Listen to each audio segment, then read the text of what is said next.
Hello students. MPPSC mains economy की class में आपका स्वागत है। आज की क्लास में भारतीय अर्थव्यवस्था के अंतर्गत जो टॉपिक देखेंगे वो होगी हमारी न्यू यूनिट। और न्यू यूनिट में जो होने वाला है ये होगी दूसरी यूनिट। और जो हमारा पेपर 3 है, आपने अगर सिलेबस को ध्यान से देखा हुआ है तो आप देखेंगे कि जो पेपर 3 है, इस पेपर 3 में कितने भाग हैं? आप कहेंगे 2 भाग हैं। जो भाग ए है इसमें क्या है? इकोनॉमी है। और जो भाग बी है इसमें क्या है? साइंस वाला पोर्शन है। इकोनॉमी में भी देखेंगे तो ये 2 भागों में डिवाइड है। एक जो है इंडिया की इकोनॉमी है, एक क्या है? मध्य प्रदेश की इकोनॉमी है।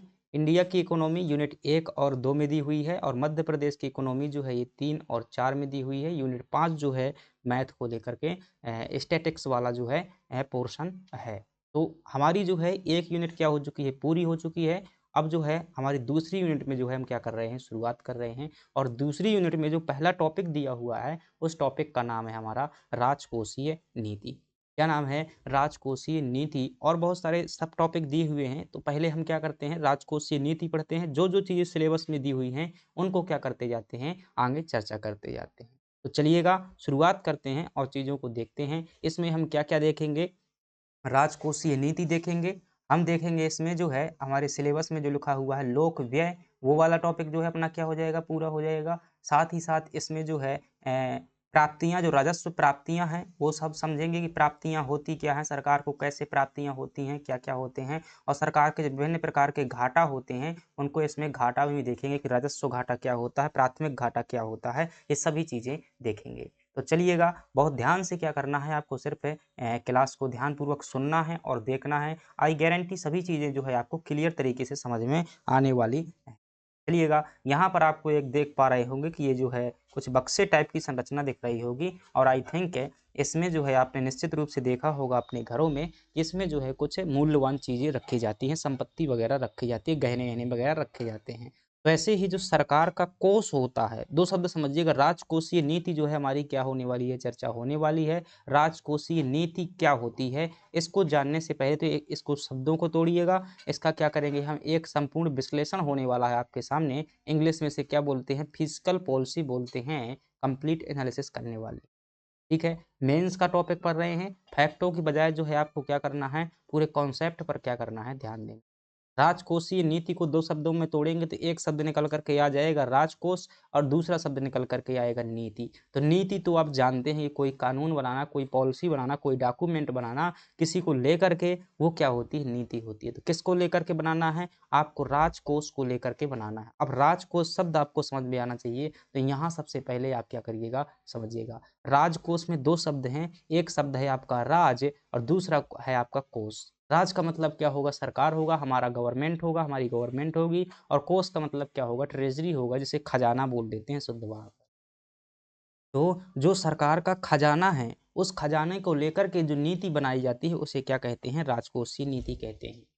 अब देखिएगा बहुत सारी चीज़ें बेसिक से जो है क्लियर हो जाती हैं। आपसे एक प्रश्न आता है कि राजकोषीय नीति की क्या विशेषता होनी चाहिए? एक अच्छी राजकोषीय नीति उसे कहते हैं कि खजाना जो है हमेशा भरा रहे। ऐसी राजकोषीय नीति होनी चाहिए कि जितनी सरकार की जो क्या है इसमें पैसा आता है, खर्च भी क्या हो? उससे ज़्यादा ना हो, यानी कि कम ही हो, थोड़ा-मोड़ा क्या होना चाहिए? रेवेन्यू जो है शेष बचना चाहिए, तभी जो है उस सरकार की अच्छी नीति मानी जाती है। अगर राजकोष में आपके पास में, सरकार के पास में 50 करोड़ रुपया आ रहा है और ऐसी कोई गवर्नमेंट है जो 100 करोड़ रुपए खर्च करती है, तो ऐसी स्थिति में क्या करेगी भाई साहब? 50 करोड़ जो है माइनस में हो जाएगी। फिर इसे भुगतान संतुलन क्या हो जाएगा? इसका नकारात्मक हो जाएगा। और इस माइनस के कोटा को पूर्ण करने के लिए या तो जनता पर अधिक टैक्स लगाया जाएगा या फिर विश्व बैंक या बड़ी-बड़ी संस्थाओं से क्या है? लोन के रूप में जो है गवर्नमेंट लेगी और इस खजाने को तो इस खजाने को लेकर के जो नीति बनाई जाती है उसे क्या कहते हैं? राजकोषीय नीति कहते हैं। अब इस राजकोष में क्या है भाई? 2 चीज़ें होती हैं। सरकार को पैसे की, जितना भी सरकार का पैसा आएगा तो वो कहाँ पर जाएगा? इस राजकोष में जाएगा। और जितने पैसे सरकार को ज़रूरत होगी तो कहाँ से निकालेगी? इसी राजकोष से जो क्या करेगी? पैसे की जो है वो निकालेगी। तो निकालने के लिए कैसी क्या प्रक्रिया होती है? क्या नीति होती है? कितना पैसा निकलता है? कितना पैसा आता है? इसको हम क्या करने वाले हैं? सरकार के राजकोष में जो समझने वाले हैं। जितना पैसा यहाँ पर आ रहा है उसे क्या बोलते हैं? प्राप्तियाँ बोलते हैं। क्या बोलते हैं? प्राप्तियाँ, रेवेन्यू, राजस्व प्राप्तियाँ बोलते हैं। ये प्राप्तियाँ कई प्रकार की हो सकती हैं।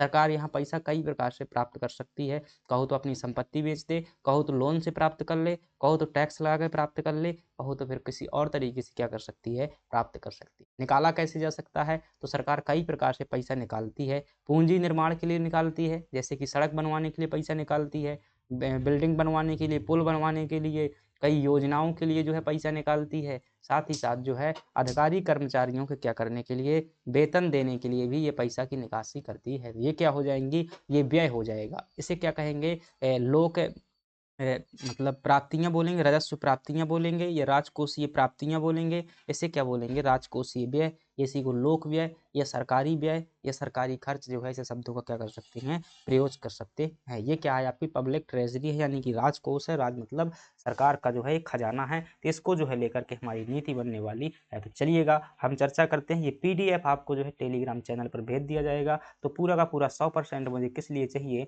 आपका ध्यान जो है क्लास पर चाहिएगा। चलिएगा देखते हैं, चीज़ें जो है एक एक करके चीज़ों को समझते हैं। यहाँ पर सबसे पहला शब्द है राजकोषीय नीति क्या होती है। सिंपल सा है, 2 नंबर का प्रश्न है, आपसे पूछ सकता है। 7 नंबर में प्रश्न हो सकता है कि राजकोषीय नीति क्या है, इसकी विशेषताएं लिखिए। राजकोषीय नीति क्या है, इसके घटक लिखिएगा। तो सभी चीज़ें जो है अपन को क्या करते जाएंगे, चर्चा करते हैं। What is the physical policy, सबसे पहली बात ये।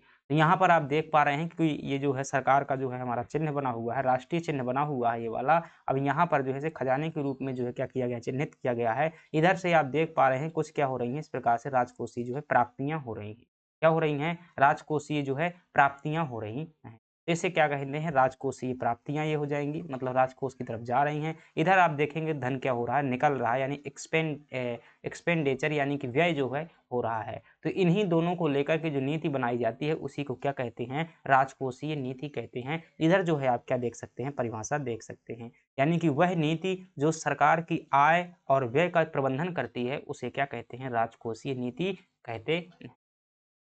ठीक है, ये शुद्ध भाषा में कहें कि राजकोष को लेकर के बनाई गई नीति क्या कहलाती है, राजकोषीय नीति कहलाती है। ये भाषा लेकिन सरल, ज़्यादा सरल हो जाती है। इन शब्दों को आपको क्या करना है, डालना है, क्योंकि यही 2 शब्द जो है क्या होते हैं, राजकोष में शामिल होते हैं।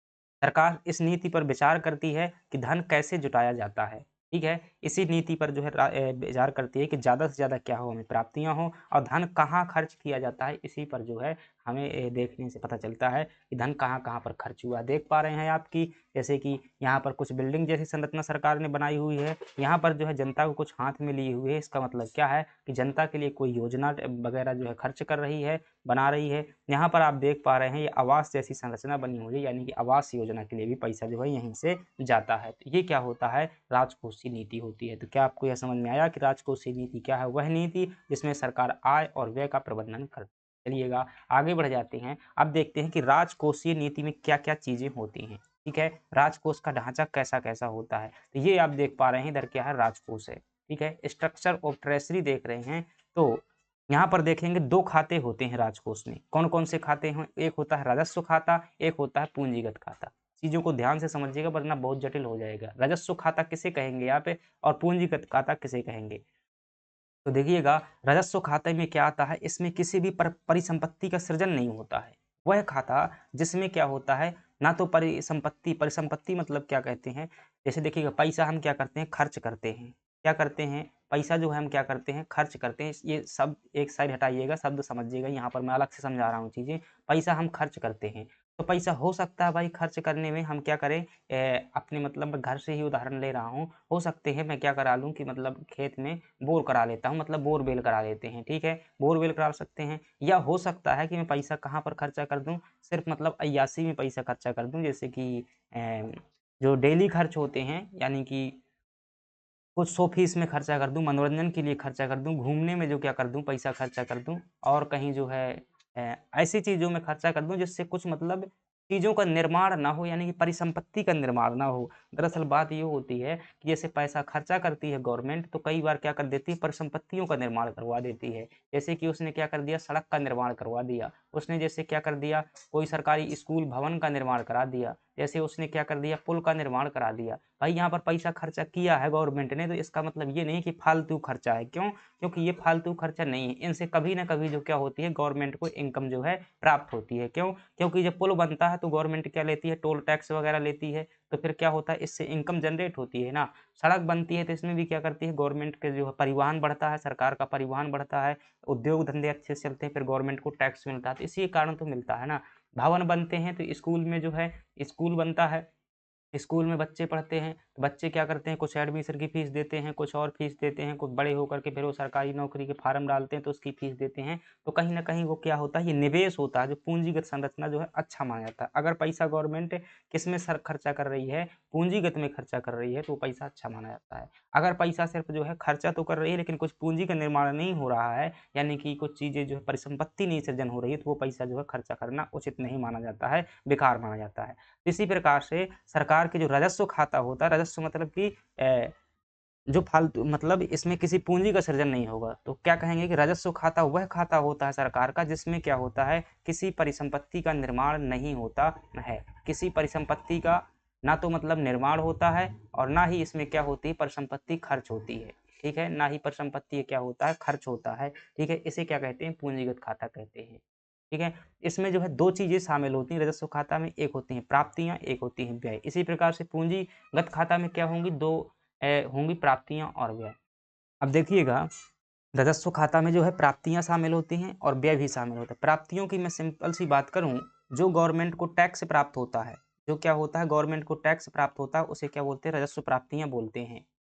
क्यों? क्योंकि इसमें सरकार को क्या कोई परिसंपत्ति बेचनी पड़ती है क्या? सरकार को पैसा मिल गया ना, सरकार को टैक्स से क्या मिल जाता है, पैसा मिल जाता है। क्या सरकार को कुछ बेचना पड़ता है? क्या सरकार ने यहाँ पर रेल बेची, क्या अपनी सड़क बेची, या कोई ज़मीन बेची? तो आप कहेंगे ना, कोई परिसंपत्ति जो हमारी संस्थागत संपत्ति होती है, वो जिसमें खर्च नहीं होती, फिर भी पैसा मिल जाता है, उसे क्या बोलते हैं, राजस्व प्राप्तियाँ बोलते हैं। क्या बोलते हैं? राजस्व प्राप्तियाँ बोलते हैं। फिर आपसे पूछे कि राजस्व व्यय क्या होता है? तो राजस्व व्यय वह व्यय होता है कि जिसमें हमारा पैसा तो खर्चा हो जाता है, लेकिन किसी परिसंपत्ति का सृजन नहीं होता, निर्माण नहीं होता। अब गवर्नमेंट ने क्या किया, टैक्स वसूला। भाई सरकार के जो है, केंद्र सरकार से लगा करके स्थानीय स्तर पर बहुत सारे कर्मचारी लगे हुए हैं, सरकारी जॉब वाले लगे हुए हैं। क्या लगे हुए हैं? कर्मचारी लगे हुए हैं। अब ये डेली काम करते हैं, ठीक है, काम करते हैं, तो इनके लिए क्या देना होता है, गवर्नमेंट को वेतन देना होता है। तो इस व्यय को क्या कहते हैं, आप कहेंगे कि राजस्व व्यय कहते हैं। क्या इनके काम करने से कोई सरकार का वो क्या होता है, क्या कुछ इसको जैसे मैं थोड़ा सा और सरल भाषा में कहूँ कि सरकार को जो टैक्स प्राप्त होता है उसे क्या बोल देंगे, राजस्व प्राप्तियां बोल देंगे। क्योंकि सरकार को पैसा इसमें मिल जाता है, किसी प्रकार की परिसंपत्ति नहीं बेचनी पड़ती है, संस्थागत संपत्ति नहीं बेचनी पड़ती है। ठीक है, तो इसे क्या बोल देंगे, राजस्व प्राप्तियां बोल देंगे। तो ऐसी मतलब प्राप्तियां जिसमें सरकार को कुछ संस्थागत संपत्ति नहीं बेचनी पड़ती है, उसे क्या बोल देते हैं, राजस्व प्राप्तियां बोलते हैं। राजस्व व्यय तो यानी कि व्यय, यानी कि एक्सपेंडिचर, यानी कि खर्च। ऐसी जगह खर्च जहां कोई संस्थागत संपत्ति का निर्माण ना हो, उसे क्या बोलते हैं, राजस्व व्यय बोल देते हैं। अब ऐसा सरकार कहाँ पर खर्चा कर देती है कि उससे कोई संपत्ति का निर्माण नहीं होता, संस्थागत संपत्ति का? तो आप कहेंगे कि टैक्स वसूलने के लिए बहुत सारे गवर्नमेंट के क्या लगे हुए हैं, इनकम टैक्स ऑफिसर लगे हुए हैं। क्या लगे हुए हैं? इनकम टैक्स ऑफिसर लगे हुए हैं। अब इनकम टैक्स ऑफिसर से क्या करती है गवर्नमेंट, इनको सैलरी देती है, तभी तो पैसा वसूलते हैं ना। अब इनको जो सैलरी देने में जो खर्चा होता है, उसी को क्या बोलते हैं, आप कहेंगे सर राजस्व व्यय बोल देते हैं। ठीक है, तो राजस्व व्यय यानी कि सरकार का ऐसा खर्च जिसके खर्च करने से कोई भी जो है संस्थागत संपत्ति का सृजन नहीं होता है, वह व्यय क्या कहलाता है, आप कहेंगे राजस्व व्यय कहलाता है। वह प्राप्तियां जिसमें सरकार को कोई भी संस्थागत संपत्ति खोनी नहीं पड़ती है, फिर भी प्राप्ति हो जाती है, उसे क्या कहेंगे आप, राजस्व प्राप्तियां कहेंगे। जैसे कि टैक्स के द्वारा प्राप्त हुआ पैसा, जैसे कि सरकार ने किसी को क्या दिया है, मतलब इसमें ब्याज नहीं समझ, जैसे सरकार ने क्या किया, कहीं पर जुर्माना लगा दिया, जैसे हेलमेट नहीं पहने हो तो जुर्माना लगा देते हैं ना। तो इसमें सरकार को कोई अपनी संस्थागत संपत्ति तो नहीं बेचनी पड़ती, फिर भी उसको क्या मिलता है, पैसा मिलता है। इसी प्रकार से विभिन्न प्रकार के कोर्ट में जुर्माना जो सभी जगह लगते हैं, ये जुर्माने भी क्या होते हैं, इसी में शामिल होते हैं। इसी में जो है सीमा शुल्क भी शामिल होता है, जो बॉर्डर पर जो है टैक्स लिया जाता है, जिसे कस्टम ड्यूटी बोलते हैं, वह भी शामिल होता है। क्योंकि तो वह सभी चीज़ें शामिल होती हैं जिसमें सरकार को प्राप्ति तो हो जाती है और उसके बदले में कोई जो है अपनी संस्थागत संपत्ति नहीं खोनी पड़ती है, ठीक है? ना ही लोन लेना पड़ता है, तो इसे क्या बोलते हैं? आप कहेंगे राजस्व प्राप्तियाँ बोलते हैं। तो क्या सरकार का आपको राजस्व खाता समझ में आया? राजस्व खाता समझ में आया? राजस्व खाते के अंतर्गत क्या शामिल होंगी? 2 चीज़ें, राजस्व व्यय और राजस्व प्राप्तियाँ। राजस्व व्यय किसे कहेंगे? ऐसा व्यय जिसमें संस्थागत परिसंपत्ति का निर्माण नहीं होता लेकिन सरकार का पैसा खर्चा हो जाता है। कहाँ पैसा पैसा खर्चा होता है? आप कहेंगे टैक्स वसूलने में जो सरकारी डिपार्टमेंट लगा हुआ है वहाँ पर किया गया खर्चा। वो क्या होगा? राजस्व व्यय में शामिल होगा। और जितने भी अधिकारी होते हैं सभी इसी कैटेगरी में आ जाते हैं क्योंकि वह जो है डायरेक्ट काम नहीं करते हैं, उनसे डायरेक्ट संस्थागत संपत्ति का निर्माण नहीं होता है। सभी जो है सेवा क्षेत्र के जो काम करते हैं। और बात करें प्राप्तियाँ, तो जो भी पैसा टैक्स को प्राप्त होता है टैक्स से वो क्या होती है? राजस्व प्राप्तियाँ होती हैं क्योंकि इसमें किसी प्रकार की सरकार को पैसा प्राप्त करने में संपत्ति नहीं बेचनी पड़ती। तो ये क्या है? आपका राजस्व खाता है। सरकार अपना हिसाब जो है 2 अलग-अलग जेबों में रखती है। पहली जेब उसकी राजस्व खाता, दूसरी जेब है कौन-सी? आप कहेंगे पूंजीगत खाता है। ठीक है? तो जो राजस्व खाता है इसमें आपने देखा क्या है कि प्राप्तियाँ हैं और व्यय है। अब पूंजीगत खाता देख लेते हैं, कैपिटल अकाउंट देख लेते हैं, ये क्या था? रेवेन्यू अकाउंट था। इसमें देखेंगे भी क्या होंगी? पूंजीगत प्राप्तियाँ होंगी और जो है पूंजीगत व्यय होगा। और पूंजीगत प्राप्तियाँ किसे कहेंगे? पूंजीगत प्राप्तियाँ किसे कहेंगे? जैसे सरकार के पास में क्या थी? रेल थी। क्या थी? सरकार के पास में रेल थी और रेल सरकार ने क्या रेल कैसी संपत्ति है? आप कहेंगे संस्थागत संपत्ति है सर। कैसी है? संस्थागत है क्योंकि इसका भौतिक अस्तित्व है। अगर इस रेल को बेच दिया जाए तो सरकार को क्या मिल जाएँगे? कुछ ना कुछ पैसा मिल जाएँगे। तो ऐसी प्राप्तियाँ जिसमें सरकार अपनी संस्थागत संपत्ति खो देती है, उसे क्या बोल देते हैं? पूंजीगत प्राप्तियाँ बोल देते हैं। क्या बोल देते हैं? पूंजीगत प्राप्तियाँ। पूंजीगत व्यय किसे कहते हैं? तो ऐसा व्यय, ऐसा खर्चा जिसमें सरकार का पैसा तो खर्चा होता है लेकिन उससे क्या होता है? परिसंपत्ति का निर्माण होता है, यानी कि संस्थागत किसी संरचना का निर्माण होता है। तो ऐसे व्यय को क्या बोल देते हैं? आप कहेंगे पूंजीगत व्यय बोल देते हैं। जैसे यहाँ पर चित्र में देख पा रहे होंगे कि कोई जो है बिल्डिंग बनी हुई है, यहाँ पर जो है सड़क बन सकती है, रोड बन सकता है, पुल बन सकता है, कोई ग्राउंड बन सकता है, स्टेडियम बन सकता है। यानी ये किसी भी जो है भौतिक संरचना का निर्माण हो सकता है, कोई कंपनी सरकार खरीद सकती है। अब कहेंगे भाई कोई सरकार ने कंपनी खरीद ली तो वो व्यय हुआ है, लेकिन वो कैसा व्यय हुआ है? पूंजीगत व्यय कहेंगे उसे। क्यों? क्योंकि उससे जो है सरकार के पास में कंपनी आ चुकी है, दूसरी पूंजी के रूप में आ चुकी है, उसे जो है फालतू का व्यय नहीं कहा जाता है। तो क्या ये 2 शब्द आपको समझ में आए? पूंजीगत खाता और राजस्व खाता। मुझे उम्मीद है कि जो है आपको ये चीज़ें समझ में आई होंगी। चलिएगा, अभी ये सिर्फ क्या है? ग्राफ है, आगे चल कर के चीज़ें आपको सभी ये गहराई में देखने को मिल जाएँगी। अब देखिएगा राजस्व प्राप्तियों को यहाँ पर देख लेते हैं। रेवेन्यू रिसिप्ट क्या होती हैं? वह पैसा जो सरकार के पास आता है लेकिन उससे कोई देनदारी लायबिलिटी जिसे बोलते हैं नहीं बनती है और ना ही कोई संपत्ति का कम होती है। तो ऐसी प्राप्तियों क्या बोलते हैं? राजस्व प्राप्तियाँ बोलते हैं। प्राप्ति का मतलब क्या होता है? पैसा का आना। अब पैसा कहाँ-कहाँ से आ सकता है बताइएगा? हम लोन लेकर के भी तो पैसा क्या कर सकते हैं? इकट्ठा कर सकते हैं। लेकिन भाई हमें क्या करना पड़ेगा? ये लोन चुकाना पड़ेगा। तो जो चीज़ चुकानी पड़ेगी कहता है कि देनदारी नहीं होती है। ऐसी प्राप्तियाँ जिसमें सरकार को कुछ चुकाना नहीं पड़ता है, ठीक है? देनदारी नहीं बनती है, ना ही सरकार की कोई क्या होती है? संपत्ति कम होती है। तो ऐसी प्राप्तियों को क्या बोल देते हैं? राजस्व प्राप्तियाँ बोल देते हैं। क्या बोल देते हैं? आप कहेंगे राजस्व प्राप्तियाँ बोल देते हैं। अब ये जो राजस्व प्राप्तियाँ होती हैं, कहाँ-कहाँ से ऐसी प्राप्तियाँ हो सकती हैं कि ना सरकार को कोई मतलब देनदारी देनी पड़े और ना ही सरकार की कोई क्या हो? संपत्ति कम हो। तो कहेंगे ये 2 प्रकार की हो सकती हैं। एक तो क्या हो सकता है? टैक्स से प्राप्त है, टैक्स से मतलब रेवेन्यू होगा या कर राजस्व बोल सकते हैं। दूसरा होता है गैर कर राजस्व। कर राजस्व में जैसे कि सरकार क्या लगा देती है? इनकम टैक्स लगा देती है, जैसे प्रत्यक्ष कर बोल देते हैं और दूसरे हो सकते हैं अप्रत्यक्ष कर। ठीक है? तो ये प्रत्यक्ष कर में सीधा-सा मैं उदाहरण दे सकता हूँ कि जो आय कर होता है, उसे क्या बोल देते हैं? प्रत्यक्ष कर बोल देते हैं। जैसे आपकी सरकार लगा देती है कि जिसकी इनकम जो है 50,000 से ज़्यादा है प्रति महीने की, उसे जो है 2% क्या करना होगा? टैक्स देना होगा। कितना टैक्स देना होगा? 2% का टैक्स देना होगा। तो ये सरकार ने क्या लगा दिया? सीधा लगा दिया प्रत्यक्ष रूप से जिस व्यक्ति पर लगाया है वही चुका रहा है। इसे बोल देते हैं प्रत्यक्ष कर। ठीक है? तो ये आय पर लगाता है। और दूसरा हो जाएगा क्या इसमें सरकार की किसी संपत्ति का नाश हुआ?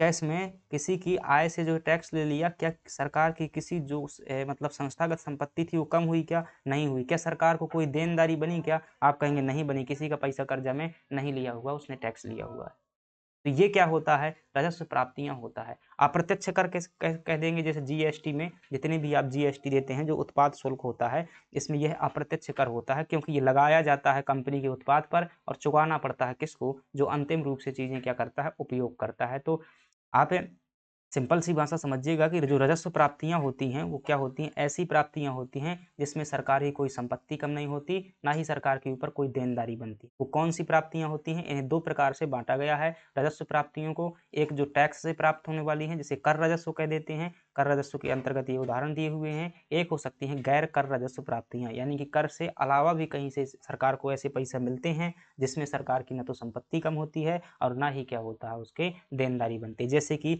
ब्याज, पैसा पर सरकार द्वारा दिए गए कर्ज पर जो ब्याज मिलता है, उसे क्या बोल दे सकते हैं, गैर कर राजस्व प्राप्त कर सकते हैं। समझे नहीं? नहीं समझे कोई दिक्कत। जो सरकार को, जैसे मान लीजिए किसी को लोन दिया, सरकार देती है, खूब देती है, आदमी को देती है, नागरिकों को देती है, और उससे जो ब्याज मिल रहा है, क्या सरकार के ऊपर कोई कर्जा बन रहा है उससे? नहीं बन रहा है। और जो क्या उससे सरकारी कोई संपत्ति कम हो रही है? कहेंगे नहीं कम हो रही है, ना कोई संपत्ति बच रही है। तो इसे भी क्या किया जाता है, गैर कर राजस्व प्राप्तियों में कौन-कौन आ जाएँगी? आपकी ब्याज आ जाएगी, इंटरेस्ट, लाभांश। जैसे लाभांश का मतलब क्या होता है, पीएसयू जैसे होती हैं, पब्लिक सेक्टर यूनिट, जो मतलब सरकारी कंपनी है, मैं शुद्ध भाषा में बात करूँ, क्या है, जो सरकारी कंपनी है, जो सरकारी कंपनी से क्या प्राप्त होता है, जो प्रॉफिट प्राप्त होता है, जो लाभ प्राप्त होता है, उसी को क्या बोल देते हैं, ये लाभांश बोल देते हैं। और उस कंपनी से जो लाभांश क्या हुआ, प्राप्त हुआ, क्या उसमें किसी सरकार ने अपनी कोई संपत्ति बेची? कहोगे नहीं बेची हुई है, तो कहाँ से प्राप्त हुआ? उसके लाभ से प्राप्त हुआ, तो वो भी क्या होती हैं, आपकी राजस्व प्राप्तियाँ सरकार की होती हैं। साथ ही साथ आरबीआई से जो लाभ प्राप्त होता है। शुल्क और जुर्माना भी किसमें शामिल होते हैं? राजस्व प्राप्तियों में, गैर कर राजस्व प्राप्तियों में शामिल होते हैं। जैसे कि संचार पर जुर्माना लगता है, बिजली, चालान इत्यादि पर जो है जुर्माना लगता है। अनुदान, बहुत से लोग क्या देते हैं, गवर्नमेंट को जो है या फिर विश्व की बहुत बड़ी-बड़ी संस्थाएँ हैं जो गरीब देशों को क्या करती हैं, अनुदान, ग्रांट जो है प्रदान करती हैं। ठीक है? तो आपको क्या समझ में आया, यहाँ पर राजस्व प्राप्तियाँ समझ में आ गया होगा कि जो है सरकार के जो राजस्व प्राप्तियाँ होती हैं, ठीक है? तो उनमें जो है 2 प्रकार की प्राप्तियाँ शामिल किया जाता है। कौन-कौन सी? कर प्राप्तियाँ और गैर कर राजस्व प्राप्तियाँ। ठीक है? चलिएगा आगे बढ़ जाते हैं। अब जो है राजस्व व्यय देख लेते हैं। सरकार का जो एक खाता था, जिसका नाम था राजकोष में जो है एक खाता था जिसका नाम था राजस्व खाता। राजस्व खाता के 2 भाग थे, कौन-कौन से थे? आप कहेंगे कि एक जो मतलब वो था जहाँ से प्राप्त होता था, राजस्व प्राप्तियाँ इसमें शामिल हैं, और एक जो है राजस्व व्यय इसमें शामिल है। तो अपन ने क्या देख लिया? प्राप्तियाँ देख ली, और प्राप्तियों में, राजस्व प्राप्तियों में क्या देखा? 2 प्रकार की प्राप्तियाँ देखियाँ, जहाँ से एक प्रकार से सरकार को कर के रूप में प्राप्त हो रहा था, एक जो है गैर कर के रूप में जुर्माना वगैरह से जो है प्राप्त हो रहा था। अब हम देखते रहे हैं कि राजकोषीय व्यय देख लेते हैं। क्या देखते हैं? राजकोषीय व्यय जो देख लेते, और राजकोषीय व्यय का मतलब सिंपल सा क्या है? खर्चा करना। किस लिए खर्चा करना? अब देखते हैं। रेवेन्यू एक्सपेंडिचर किसे कहेंगे? वह खर्च जिससे किसी उत्पादक संपत्ति का निर्माण नहीं होता है, इसे सरकार चलाने का खर्च जो है कहा जाता है या माना जाता है। राजकोषीय खर्च किसे कहेंगे? तो आप कहेंगे ऐसा खर्च जिससे किसी संपत्ति का सृजन नहीं होता है, उस खर्च को क्या बोल देते हैं? राजस्व खर्च या राजस्व व्यय या रेवेन्यू एक्सपेंडिचर बोल दिया जाता है। और इसे क्या कहते हैं? सरकार चलाने का खर्च भी कहा जाता है, क्योंकि हज़ारों लाखों कर्मचारी लगे हुए हैं, उनको क्या देना पड़ता है? खर्च देना पड़ता है, वेतन देना पड़ता है, तभी वो काम करते हैं, और उनके काम से कोई संपत्ति नहीं चलती है। वो सिर्फ़ क्या रखते हैं? व्यवस्था बना कर के रखते हैं। क्या रखते हैं? अब जैसे बहुत सारी पुलिस व्यवस्था लगी हुई है। क्या लगी हुई है? पुलिस व्यवस्था लगी हुई है। कितनी क्या लगी हुई है? आर्मी लगी हुई है, मिलिट्री लगी हुई है। क्या वो कोई संपत्ति का निर्माण करती है क्या? आप कहेंगे नहीं करती, लेकिन उसको पैसा तो क्या करना पड़ता है? देना पड़ता है ना। तो ये सिर्फ पैसा किस लिए देना पड़ता है? क्योंकि वो व्यवस्था बना करके रखे हुए हैं, इसलिए। तो उनमें जो खर्च होता है उसे क्या बोल देते हैं? राजस्व खर्च बोल देते हैं। क्या-क्या इसमें शामिल होता है राजस्व व्यय में? तो आप कहेंगे इसमें ब्याज का भुगतान शामिल होता है। जो गवर्नमेंट ने किसी से कर्जा लिया हुआ है, जो ब्याज का भुगतान करती है, तो उससे उसे क्या बोल देते हैं? मतलब राजस्व व्यय के अंतर्गत शामिल किया जाता है। प्री में आते हैं प्रश्न कि राजस्व व्यय में क्या शामिल होता है, क्या नहीं शामिल होता है। पुराने कर्ज का जो ब्याज चुकाना होता है, वो राजस्व व्यय कहलाता है। इसके अलावा जो अधिकारी कर्मचारी होते हैं, उसके जो वेतन और पेंशन देनी होती है, वो भी क्या होते हैं? ये जो क्या होते हैं, इसी में राजस्व व्यय में शामिल होते हैं, क्योंकि इनके भी उस खर्चा करने से किसी संपत्ति का निर्माण नहीं होता है। सब्सिडी सब्सिडी जो गवर्नमेंट देती है बहुत सारी चीज़ों में, सिलेंडर में जैसे छूट देती है, तो भोजन, उर्वरक, ईंधन पर जो सब्सिडी देती है वो भी किसमें होती है? राजस्व व्यय में शामिल किया जाता है। सब्सिडी ध्यान रखिएगा, ये गवर्नमेंट के ऊपर बोझ माना जाता है, ठीक है? ये एक्स्ट्रा खर्च होता है। राज्यों को जो गवर्नमेंट क्या देती है? अनुदान देती है। क्या देती है? राज्यों को भी वित्त आयोग देखा होगा आपने कि वित्त आयोग में जो है बहुत सारे राज्यों को क्या दिया जाता है? अनुदान दिया जाता है। राज्य तभी तो राज्य चलते हैं ना, पैसा देना पड़ता है उन्हें, ठीक है? तो गवर्नमेंट, सेंट्रल गवर्नमेंट, इसीलिए तो वित्त आयोग बना हुआ है कि जितना पैसा होता है केंद्र सरकार के पास में, उसे एक निश्चित हिस्सा क्या देना पड़ता है? राज्यों को देना पड़ता है। तो जो राज्यों को देते हैं वो भी किसमें शामिल होता है? आपका राजस्व व्यय में शामिल होता है। तो क्या आपको ये चीज़ें समझ में आई? कहो हमें क्या समझ में आया? कुछ भी नहीं समझ में आया? जस्ट मिनट रुकिएगा, हम क्या करते हैं, थोड़ी सी अपन क्या कर लेते हैं, इंक्लूड कर लेते हैं। देखिएगा इधर जो है चीज़ों को देखेंगे तभी जो है, हमने देखा था राजकोषीय जो है खाता देखा था। क्या देखा था? राजकोष देखा था, सरकार का राजकोष देखा था। और राजकोष में कितनी चीज़ें हैं? आप कहेंगे कि 2 चीज़ें हैं। कौन-कौन सी हैं? एक है यहाँ पर जो है सरकार का जो राजस्व खाता है। कौन-सा खाता है? आप कहेंगे सरकार का एक जो है राजस्व खाता है, और दूसरा जो सरकार का खाता है राजकोष में, उसे क्या बोल देते हैं? पूंजीगत खाता बोल देते हैं। ठीक है? पूंजीगत। हमारी चर्चा भी कहाँ पर है? राजस्व खाता में है। राजस्व खाता किसे कहेंगे? वह खाता जिससे ना तो किसी प्रकार की संस्थागत संपत्ति बेची जाती है और ना ही क्या होती है? संस्थागत संपत्ति का निर्माण होती है, लेकिन पैसा जो क्या है आता है और खर्च भी होता है। तो ऐसे खाते को क्या बोलते हैं? राजस्व खाता बोल देते हैं। राजस्व खाते में 2 चीज़ें अपनी शामिल हैं। कौन-कौन सी? एक जो है राजस्व प्राप्तियाँ शामिल हैं। क्या शामिल हैं? राजस्व प्राप्तियाँ शामिल हैं, जहाँ से पैसा राजस्व के रूप में आता है, और जो है राजस्व व्यय भी शामिल है। क्या शामिल है? व्यय भी, यानी एक्सपेंडिचर और रिसिप्ट जो है आपकी शामिल है। अब देखिएगा जो राजस्व प्राप्तियाँ हैं, क्या है? इसमें 2 प्रकार की प्राप्तियाँ हैं। एक जो हमें क्या होती हैं? कर कर प्राप्तियाँ हैं, यानी कि कर के रूप में जो है प्राप्त होता है। एक जो है गैर कर प्राप्तियाँ हैं। क्या हैं? गैर कर प्राप्तियाँ हैं। ठीक है? ये टॉपिक थोड़ा-सा कठिन होता है, एक बार समझ लीजिएगा, इकोनॉमी हलवा बन जाएगी।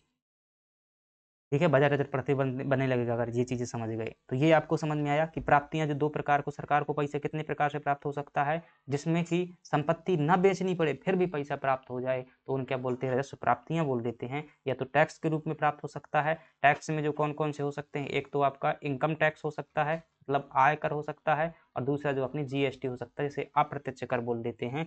ठीक है? तो कर हमारे सिलेबस में होगा तो वहाँ देखेंगे। तो ये जो है टैक्स के रूप में प्राप्त हो गया। और गैर कर प्राप्तियों में क्या हो जाएँगे? जैसे कि कहीं पर जो है गवर्नमेंट ने जुर्माना लगा दिया, सीमा शुल्क लगा दिया, या फिर सरकार को जो कहीं से क्या होता है? अनुदान प्राप्त होता है। क्या होता है? किसी वैश्विक संस्था से अनुदान प्राप्त होता है। तो ये क्या हो जाएगा? आपका प्राप्ति वाला, व्यय वाला हो जाएगा। तो सरकार का क्या? ऐसा व्यय जिससे क्या होता है? किसी प्रकार की संपत्ति का सृजन नहीं होता है, ऐसे व्यय को क्या बोल देते हैं? आप कहेंगे राजस्व व्यय बोल देते हैं। अब इसमें कौन-कौन से व्यय शामिल होते हैं? आप कहेंगे जितने भी अधिकारियों के वेतन देने होते हैं, जितना भी क्या करना होता है, ब्याज का जो भुगतान करना होता है, वो व्यय शामिल हो जाएगा। साथ ही साथ में इसमें जितना भी क्या देना होता है, पेंशन देना होता है। साथ ही साथ इसमें जो राज्यों को क्या देना होता है? अनुदान देना होता है। तो ये अपन चीज़ें क्या है? कर चुके हैं। ये हमारा क्या हो जाता है? राजस्व खाता हो जाता है। अब जो है हमारे पास में आएगा पूंजीगत खाता आएगा, हम पूंजीगत खाता पढ़ेंगे। चलिएगा देखते हैं।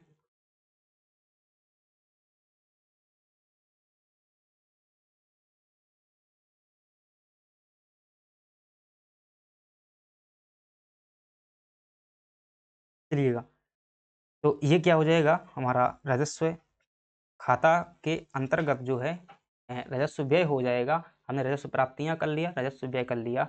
अब चूँकि इसमें कोई फैक्ट्री या सड़क नहीं बनती, इसलिए उच्च राजस्व व्यय को क्या माना जाता है? आर्थिक दृष्टि से अच्छा नहीं माना जाता है। अगर किसी सरकार का क्या है? राजस्व व्यय ज़्यादा है, तो इसे क्या माना जाता है? आर्थिक दृष्टि से क्या माना जाता है? बोझ माना जाता है, या मतलब बेकार की स्थिति है। क्यों? अब सरकार जो है, मान लीजिएगा भाई, कोई संपत्ति नहीं, सिर्फ सरकार क्या करती है? खर्चा करती है, एक महँगा खर्चा कर रही है, मतलब हाई टेक जो है सैलरी देती है अपने अधिकारियों को, ठीक है? और उससे जो है कुछ निर्माण नहीं होता, उत्पादन नहीं होता, तो इसका मतलब ये होता है कि जो मतलब उच्च क्वालिटी के लोग हैं, वो सब क्या कर रहे हैं? पैसा इतना ले रहे हैं, खर्चा कर रहे हैं, लेकिन वो क्या कर रहे हैं? देश के लिए कुछ नहीं कर रहे हैं। तो जहाँ जैसे चीज़ों का निर्माण होता है, वहाँ पर पैसा खर्चा हो, तो वो अच्छा माना जाता है। लेकिन किसी गवर्नमेंट का अगर क्या है? राजस्व व्यय ज़्यादा है, तो ऐसी स्थिति में निश्चित रूप से घाटे की स्थिति में जा रहा होगा। अभी देखेंगे राजस्व घाटा क्या होता है। तो ये जो है ज़्यादा अच्छा नहीं माना जाता। क्यों? क्योंकि इससे जो है किसी प्रकार की ना तो फैक्ट्री बनती है, ना तो सड़क बनती है, ना ही और कोई संरचना बनती है। तो राजस्व व्यय संतुलित करने के लिए अब राजस्व खाते का संतुलन कैसे करेंगे?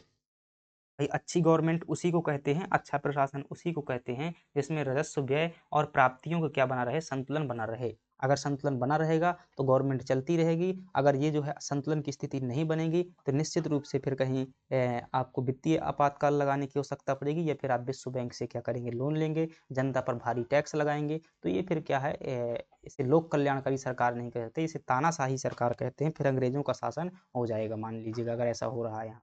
अब इधर देख पा रहे हैं, ये तराजू को समझिएगा, ये तराजू है ना, ठीक है, संतुलन करना है इसमें, बैलेंस ऑफ रेवेन्यू अकाउंट है। इधर देख पा रहे हैं ये है राजस्व व्यय, मतलब इतना खर्चा हो रहा है, तो वजन जो है इधर का ज्यादा है, यानी कि अगर किसी में खर्चा ज्यादा हो रहा है और प्राप्तियां यानी कि प्राप्त होने वाला पैसा क्या है, कम है, तो ये क्या हो जाएगी, असंतुलन की स्थिति हो जाएगी। क्या हो जाएगी, असंतुलन की स्थिति हो जाएगी। अब ऐसी स्थिति में आप देखेंगे, मान लीजिएगा कि उदाहरण के लिए बता रहा हूँ, 500 रुपया क्या हो रहे हैं किसी गवर्नमेंट को प्राप्त हो रहे हैं, कितने प्राप्त हो रहे हैं, 500 रुपये, लेकिन इधर का वजन ज्यादा है और खर्चा कितने कर रहा है, 600 रुपये खर्चा कर रहा है। तो इसे क्या कहेंगे, राजस्व खाते में क्या कहेंगे, घाटा कहेंगे, यानी कि राजस्व घाटा कहेंगे, रेवेन्यू डेफिसिट कहा जाएगा। कितना घाटा, आप कहेंगे -100 का घाटा। क्यों, क्योंकि प्राप्त तो हमें 500 रुपया हो रहा है और व्यय कितना कर रहे हैं हम, 600 रुपया कर रहे हैं, तो ये क्या हो जाएगा, 100 रुपये का घाटा हो जाएगा। क्या होता है राजस्व घाटा, अगर आपसे पूछे, आप कहेंगे कि जब जब राजकोष में क्या होता है, राजस्व व्यय राजस्व प्राप्तियों की तुलना में क्या होता है, ज्यादा होता है। तो ये शॉर्ट लैंग्वेज है, जब राजस्व व्यय क्या हो, ज्यादा हो, यानी कि खर्च ज्यादा हो और प्राप्त कम हो रहा हो, उसे क्या कहेंगे, राजकोषीय घाटा कहेंगे। सिंपल सा जो घाटा होता है अपने घर का घाटा, वही राजकोष का घाटा। शब्द आपको क्या करना है, सरकार से जोड़ना है। इसे जो है क्या कहा जाता है, वित्तीय अपराध भी जो है माना जाता है। सरकार दैनिक जरूरतों के लिए फिर बाद में क्या करनी पड़ती है, उधार लेनी पड़ती है। क्यों, क्योंकि राजस्व घाटा हो जाएगा तो राजस्व घाटा चल नहीं सकता, इसलिए इस घाटा की जो है पूर्ति करना पड़ता है। कैसे पूर्ति करोगे, या तो फिर क्या करो, पैसा छापो, तो पैसा छापोगे तो फिर क्या हो जाएगी, महंगाई बढ़ जाएगी, या फिर क्या करो, विदेशों से लोन ले लो। अब पैसा इतनी आसानी से नहीं छपता है कि मतलब एक ऑर्डर से छप जाए, सरकार को जो उसके बदले में कुछ ना कुछ देना पड़ता है। इस घाटा को पूरी करने के लिए फिर क्या होगा, सरकार अपनी संपत्ति बेचेगी, जो भी उसके पास में सोना वोना रखा हुआ है, जो भी सरकारी कंपनी कंपनी वगैरह वो बेचेगी, बेच करके घाटा क्या करेगी, पूरा करेगी। चलिएगा, राजस्व अधिशेष किसे बोल देते हैं, तो इसकी जो उल्टी स्थिति होती है उसे क्या बोलते हैं, राजस्व अधिशेष बोल दिया जाता है। कि जब प्राप्त ज़्यादा हो रहा हो और खर्च कम हो रहा हो, उल्टा कर देता हूँ मैं, उल्टा कर देता हूँ इसी को, फिर आपको जो क्या चीज़ें समझ में आ जाएंगी। कैसे उल्टा करूँगा, मान लीजिएगा अब ये तराजू का वजन मतलब ज़्यादा हो, जैसे मान लीजिएगा 600 रुपया क्या हो रही है, गवर्नमेंट कोई कमा रही है, मतलब इतना एक साल में उसका आ रहा है।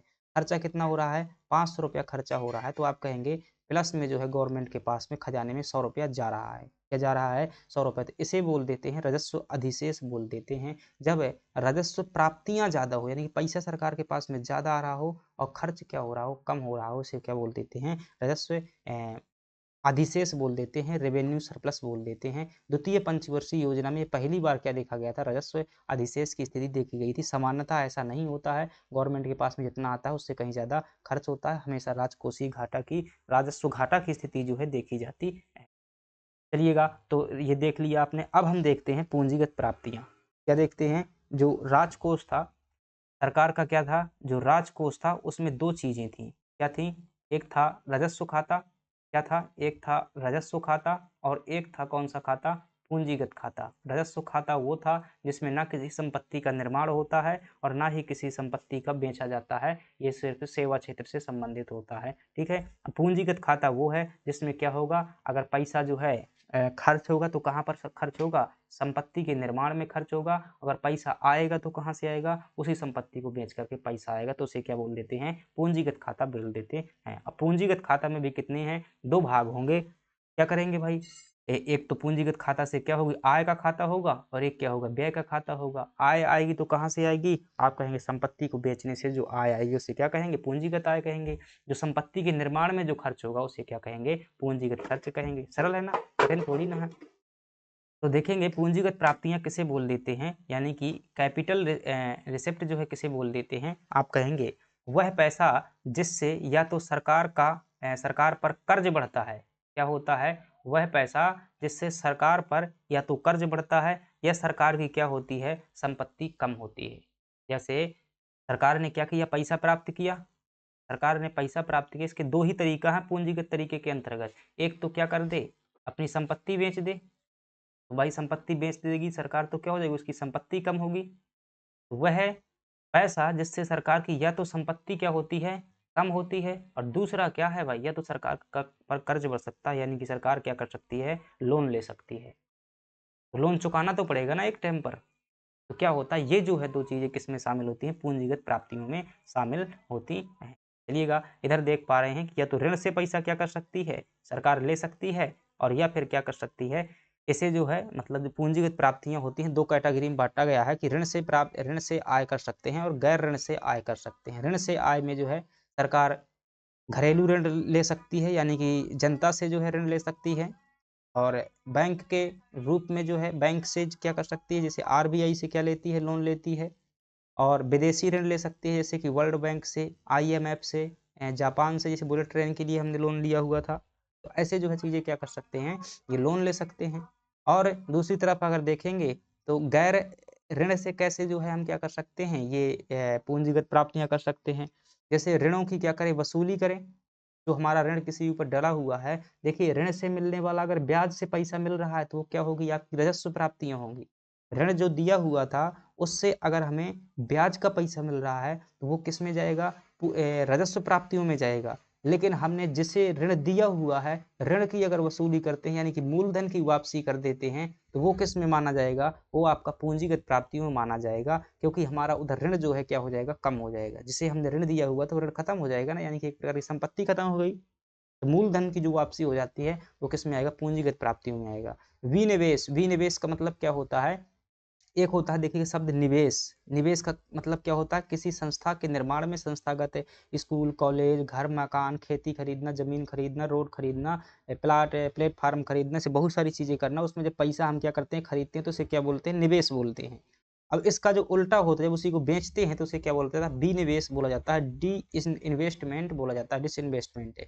जैसे कि सरकार की क्या होती हैं, पीएसयू यानी कि पब्लिक सेक्टर जो यूनिट होती हैं, सरकारी कंपनी जो होती हैं, उनकी जब गवर्नमेंट क्या कर देती है, हिस्सेदारी जो क्या करती है, बेच देती है, तो उसी को अपन क्या बोल देते हैं, विनिवेश बोल देते हैं। ठीक है, तो बेचना ही क्या कहलाता है, विनिवेश। यानी कि इसमें भी क्या होगी, संपत्ति कम होगी, बिल्कुल सही बात है। लघु बचत योजनाएं, किसान और जो मतलब किसान या विकास पत्र संबंधी जो क्या होती हैं, योजनाएं होती हैं, उनको भी क्या कर देती है, गवर्नमेंट क्या कर देती है, मतलब उनसे पैसा भंजा लेती है। तो ये भी क्या होती है, किसमें शामिल होती हैं, आप कहेंगे पूंजीगत प्राप्तियों। तो क्या आपको समझ में आया कि पूंजीगत प्राप्तियां कैसे हो सकती हैं? आप कहेंगे या तो गवर्नमेंट लोन से प्राप्ति कर सकती है या फिर गैर लोन से कर सकती है। गैर लोन में सीधे सा मतलब है कि सरकार की जो संपत्ति है वो बेच दे, और लोन से मतलब क्या है, कहीं से लोन ले ले। इसे क्या बोलते हैं, पूंजीगत प्राप्तियां बोल देते हैं। अब पूंजीगत व्यय होगा। पूंजीगत व्यय कहाँ पर होगा, जब सरकार क्या करेगी, किसी को लोन दे, उधार दे, तो क्या होगा, पूंजीगत व्यय होगा। इन्हीं को उल्टा कर दो ना, तो भाई पूंजीगत व्यय हो जाएगा। इन्हीं को उल्टा कर दो। जहां ऋण की वसूली कर रही थी तो क्या कर दे, ऋण दे दे किसी को। जहां सरकार विनिवेश कर रही थी, वहां किसी कंपनी को खरीदने में, कोई कंपनी बनवाने में निवेश कर दे। जहां लघु बचत योजनाओं को क्या कर रही थी, उनको बेच रही थी, उनको क्या कर दे, वापस से चालू कर दे। इसी प्रकार से जो यहाँ पर हो रहा था, ऋण से आय प्राप्त हो रही थी, तो वो ऋण से मतलब ये आय ना होकर के किसी और को ऋण दे, तो वो क्या हो जाएंगी, पूंजीगत व्यय हो जाएगा। ठीक है, तो ये हो जाएंगी। देखिएगा, पूंजीगत व्यय किसे कहते हैं, वह खर्च जिससे उत्पादक संपत्तियों का क्या होता है, निर्माण होता है। क्या होता है, निर्माण होता है। जैसे सड़क बनवाए गवर्नमेंट, पुल बनवाए, बुलेट ट्रेन बनवाए, रक्षा उपकरण, राफेल मिसाइल खरीदे, तो ये क्या होते हैं, आपके क्या होते हैं, पूंजीगत व्यय होते हैं। क्योंकि हम व्यय तो कर रहे हैं, खर्च तो कर रहे हैं, लेकिन हमें जो इससे क्या मिल रही है, एक पूंजी मिल रही है, तो वह खर्च क्या कहलाता है, पूंजीगत खर्च कहलाता है। ये पूंजीगत व्यय जो है ठीक माना जाता है, क्योंकि यह देश के लिए क्या होता है, संसाधन होते हैं। जैसे हवाई जहाज हमने खरीद लिया तो फिर हमारे देश में क्या हो गया, हवाई जहाज हो गया, तो ये ज़्यादा बेकार नहीं माना जाता है।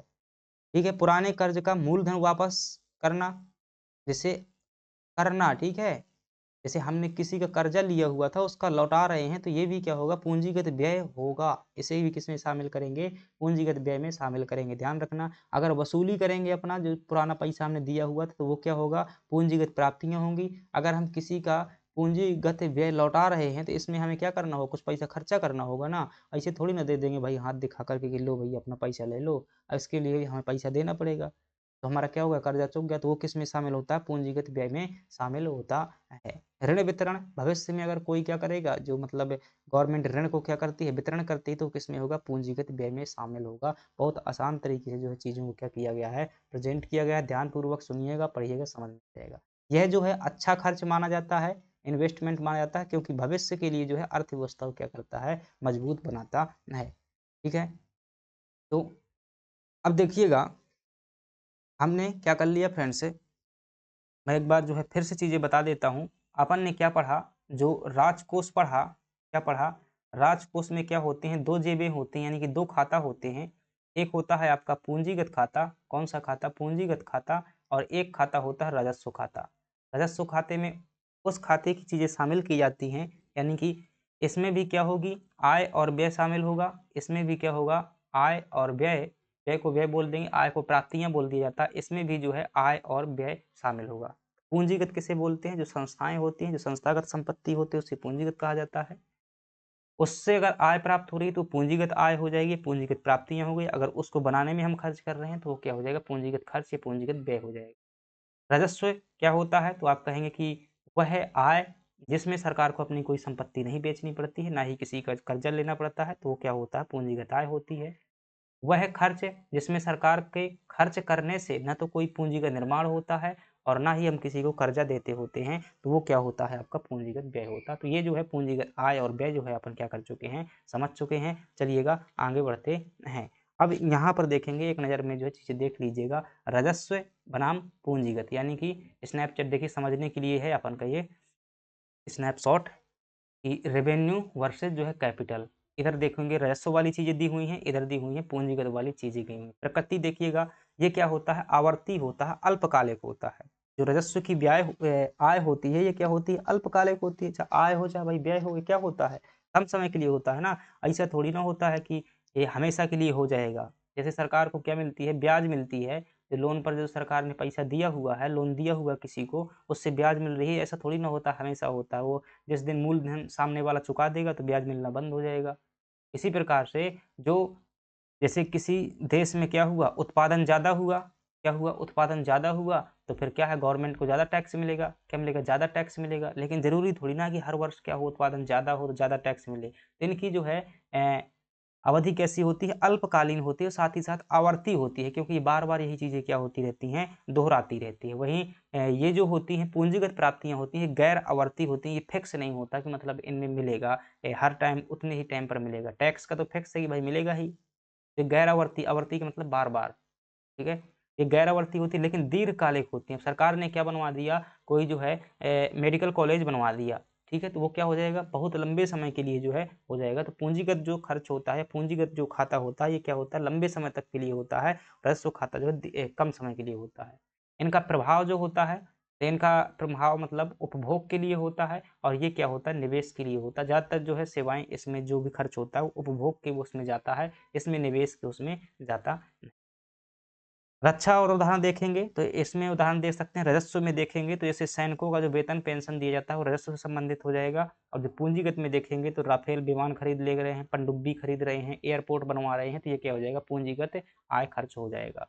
ऋण का उदाहरण देख सकते हैं, ब्याज का अगर कोई क्या कर रहा है, अगर गवर्नमेंट क्या करती है, ब्याज का भुगतान करती है या ब्याज मिल रही है, हमने जैसे लोन किसी को दिया या किसी से लोन लिया, अगर उसके ब्याज की बात आती है तो वो क्या हो जाएगा, आपका राजस्व में जाएगा। क्या आ जाएगा, राजस्व व्यय और राजस्व प्राप्ति में जाएगा। अगर हम किसी का क्या करते हैं, मूलधन लौटाते हैं, ये मूलधन हमारा कोई लौटाता है, तो वो क्या जाएगा, पूंजीगत खाते में जाएगा। ठीक है, तो आई होप आपको अगर कॉन्सेप्ट समझ गए हैं तो चीज़ें समझ में आ जाएंगी, आप लॉजिक लगा लें। अब देखिएगा, राजकोषीय घाटा किसे कहेंगे। अभी तक आपने क्या समझा, सरकार के राजकोष में जो 2 खाते होते हैं, एक होता है क्या, राजस्व खाता, एक क्या होता है, राजस्व खाता, एक होता है पूंजीगत। कौन सा खाता, पूंजीगत खाता होता है। पूंजीगत क्या होता है, खाता होता है। अब दोनों में मोटा तौर से मिला करके देखेंगे तो मतलब सरकार की क्या होती है, ऐसे भी तो मैं कह सकता हूँ ना, क्या ऐसे भी कह सकता हूँ ना कि सरकार का जो राजकोष है, यहाँ पर 2 चीज़ें होती हैं। क्या होती है, एक आय होती है, आय को जो है अपन क्या बोल देते हैं, एक क्या होती है, प्राप्तियाँ होती हैं। क्या होती हैं? प्राप्तियाँ होती हैं और एक क्या होता है? व्यय होता है यानी खर्च होता है। अब व्यय जो है ये 2 प्रकार का हो सकता है, एक पूंजीगत व्यय हो जाएगा, एक राजस्व व्यय हो जाएगा। इसी प्रकार से प्राप्तियाँ 2 प्रकार की हो जाएँगी, एक पूंजीगत प्राप्तियाँ, एक राजस्व प्राप्तियाँ। तो ये मतलब प्राप्तियों और व्यय से क्या बना हुआ है? हमारा राजकोष बना हुआ है। ठीक है, तो घाटा किसे कहेंगे? जब व्यय ज़्यादा होगा, प्राप्तियाँ कम हो जाएँगी, तो क्या हो जाएगा? राजकोष में घाटा हो जाएगा। जब दूसरा उल्टी स्थिति हो जाएगी, जब व्यय कम होगा और जो है प्राप्तियाँ ज़्यादा हो जाएँगी, तो उसे क्या बोल देंगे? मतलब राजकोषीय अधिशेष की स्थिति हो जाएगी। जब तो यही क्या है? राजकोषीय घाटा। तो अगर 2 नंबर में शब्द आ जाए कि राजकोषीय घाटा किसे कहते हैं, तो बहुत ज़्यादा वो लोड लेने की ज़रूरत नहीं है। इसे क्या बोलते हैं? फिस्कल डेफिसिट बोलते हैं। राजकोषीय घाटा क्या होता है? जो सरकार का जितना भी खर्चा है, क्या है सरकार के जितने भी खर्चा में है, सरकार की प्राप्तियों को घटा दिया जाए। कैसी भी प्राप्तियाँ हो, ज़रूरी नहीं है कि यहाँ राजस्व लिखो, कोई ज़रूरी नहीं है, सिर्फ़ प्राप्तियाँ लिख दो। प्राप्तियाँ 2 प्रकार की हो सकती हैं कि राजस्व से मिलने वाली प्राप्तियाँ हो और गैर पूंजीगत प्राप्तियाँ हो। तो उन्हें क्या बोल देते हैं? राजकोषीय घाटा बोल दिया जाता है। ठीक है? तो राजकोषीय घाटा किसे कहेंगे? तो आप कहेंगे कि सरकार का जितना पैसा खर्च होता है, जैसे मान लीजिएगा कि सरकार ने 10,000 रुपया खर्चा किया, उदाहरण के लिए भाई इतना नहीं संख्या लेते, 100 रुपया मान लेते ताकि समझ में आ जाए चीज़ें। 100 रुपया सरकार ने क्या किया? खर्चा किया। सरकार को जो है राजस्व से मान लेते हैं 50 रुपया टैक्स मिला। कितना रुपया टैक्स मिला? राजस्व से कितने रुपया टैक्स मिला? 50 रुपया टैक्स मिला। साथ ही साथ जो गैर ऋण पूंजीगत प्राप्तियाँ हैं, यानी कि जो गैर ऋण पूंजीगत प्राप्तियाँ हैं, तो उसमें क्या करेंगे कि मान लो भाई 30 रुपया टैक्स मिलता है। ठीक है? तो आप कहेंगे कि टोटल जो है 80 रुपया जो है गवर्नमेंट को प्राप्ति हो रही है, खर्च कितना हो रहा है? 100 रुपया खर्च हो रहा है। तो इसे क्या बोल देंगे? आप कहेंगे इसे माइनस कर देंगे, तो जो 20 रुपया का क्या लग रहा है? घाटा लग रहा है। तो इस घाटे को क्या कहेंगे? राजकोषीय घाटा कहेंगे। क्या चीज़ें समझ में आई? आई हो समझ में। इसका अर्थ है कि सरकार कुल उधारी की आवश्यकता इतनी है। राजकोषीय घाटा को पूर्ण करने के लिए सरकार क्या लेती है? मतलब पैसा उधार लेती है। तो घाटा जितना ज़्यादा होगा उतना नुकसानदायक है, सरकार के ऊपर बोझ बढ़ता है, फिर सरकार जनता से ही वसूलती है। ठीक है? तो ये क्या होता है आपका? राजकोषीय घाटा होता है। ठीक है, तो इतना ही लिख देंगे, 2 नंबर में ऐसा लिख देंगे ज्यों का त्यों, बहुत अच्छे नंबर पूरे के पूरे मिल जाएँगे, कोई ज़रूरी नहीं है भाषा लिखने की। तो जो राजकोषीय घाटा होता है, ये सरकार के क्या करता है? वित्तीय स्वास्थ्य का सबसे बड़ा संकेतक है। अगर राजकोषीय घाटा नेगेटिव है, मामला गड़बड़ है, ठीक है? मतलब वित्त व्यवस्था बीमार हो चुकी है। अगर ये पॉज़िटिव है, तो क्या हो जाएगा? ठीक है। खर्चा देखिएगा यहाँ ₹100 दिया हुआ है। गवर्नमेंट ने कमाई कितने की? 80 की, तो मतलब क्या है? राजकोषीय संतुलन की स्थिति के लिए क्या है? ₹20 जो है हमें क्या ल लेना पड़ेंगे? उधार लेना पड़ेंगे। यदि खर्च ₹100 है और कमाई 80 है, तो 20 की उधारी राजकोषीय घाटा है।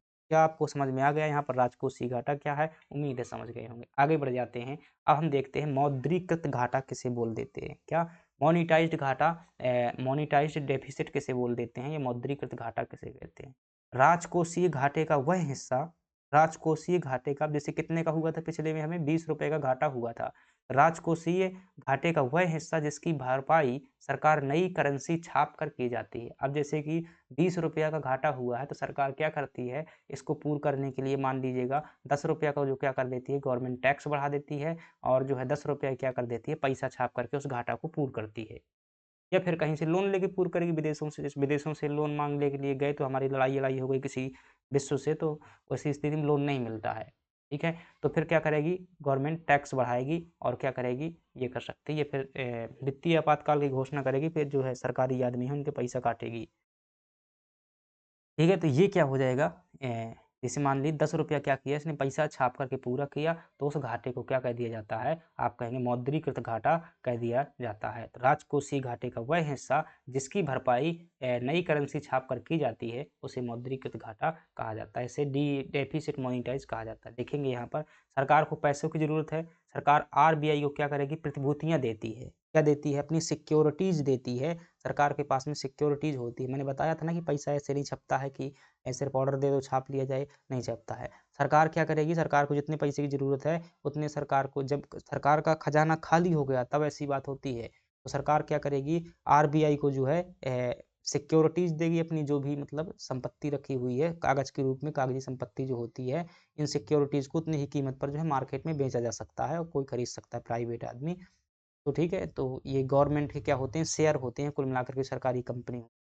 तो सरकार जो क्या करती है, आरबीआई को प्रतिभूतियाँ सिक्योरिटीज़ देती है, आरबीआई नई नोट छापती है और सरकार को क्या कर देती है, उधार दे देती है।